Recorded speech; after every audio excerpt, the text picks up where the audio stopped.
السلام علیکم. د هر کور مکتب ګرانو زده کوونکو ستړي مسئ. د هر کور مکتب غواړي تاسو ته د پښتو الفبې د هغو غږونه او لیکل در وښیي. د درس له پیل څخه د مخه دا ووایاست چې دا توري پیژنئ.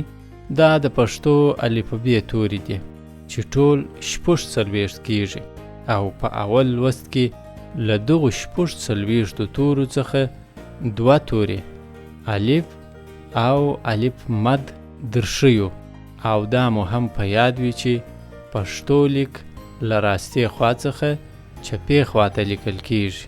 د پښتو الفبې اول توری الف دی. الف الف الف. او د الف د لیکلو طریقې ته ښه وګورئ. قلم په راسته لاس کې ونیسئ، له لوړې خوا څخه کښته سیده حرکت ورکئ. د الف د لیکلو طریقې ته یو وار بیا وګورئ. اوس نو د الف غږ زما سره یو ځای تکرار کړئ. ا ا ا. د پښتو الفبې دوهم توری الف مد دی.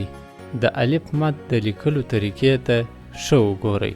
قلم ته له لوړې خوا څخه کښته خوا ته سیده حرکت ورکئ. اوس نو د الف پر سر مد داسې ورکئ، له راستې خوا څخه قلم سیده چپه طرف ته کش کئ. او اوس نو راځئ د الف مد د لیکلو طریقې ته یو وار بیا وګورئ. اوس د الف مد غږ زما سره یو ځای تکرار کئ.